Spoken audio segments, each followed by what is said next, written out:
In this video, we will be looking at two sections of Chapter 5, Interacting Objects and Ropes and Pulleys. And we'll start with Interacting Objects. In this diagram here, we have two boxes that are in contact with each other, and there is a 3 Newton force pushing the two objects. To help understand this interaction better, let's give each object a mass. We have a 5 kilogram small object and a 10 kilogram larger object, and this force is going to act on both objects. This means that this force, if we assume this is a frictionless surface, will propel these objects with an acceleration. In order to determine the acceleration of these objects, we need to treat them as one large object. So here we have 3 newtons acting on the entire 15 kilograms at one time, and this accelerates just like it did before. So now we can use Newton's second law, force equals mass times acceleration, and find the acceleration of both of these objects together. Now that we know that their acceleration is 0.20 meters per second squared, we need to look at each of these objects separately, starting with the green box. We know that this green box has a 3.0 Newton force acting on it, but that force acts on both the green and yellow box. So we need to ask ourselves, what size force do I need to accelerate just the green box at 0.20 meters per second squared? To do that, we use Newton's second law. Here we see that according to Newton's second law, I only need 1 Newton of force to accelerate a 5 kilogram object to 0.20 meters per second squared. The forces acting on the green box are a 3 Newton force pushing to the right, and a contact force from the yellow box, which is a normal force, pushing back to the left. So what force of B on A would reduce the 3 Newton force down to just the 1 Newton force that we need? The answer is a 2 Newton force to the left, or a negative 2 Newton force, which will make our net force on the green block be 1 Newton. So if the force of block B on A is negative 2 newtons, what must be the force of block A on B, according to Newton's third law of motion?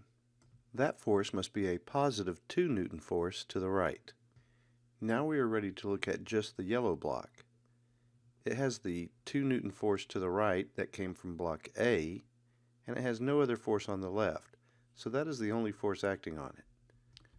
To check to see if this force is correct, we use Newton's second law, and we find that a force of 2 newtons acting on a 10 kilogram object does give us an acceleration of 0.20 meters per second squared.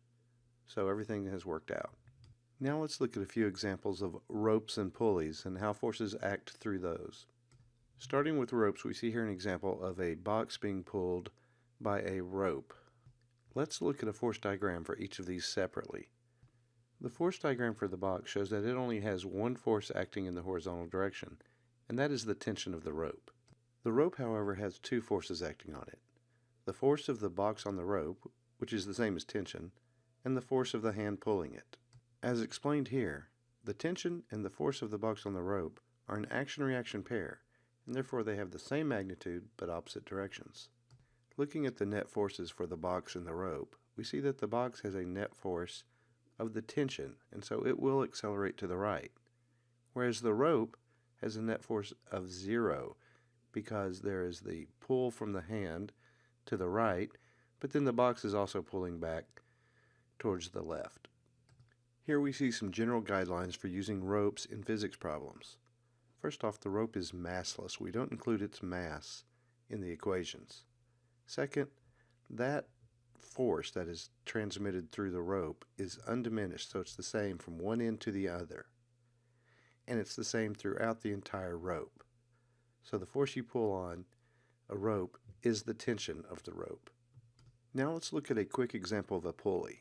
Here we have one block that's resting on a surface, and it's attached to a smaller block by a massless string, and the pulley is also massless and frictionless.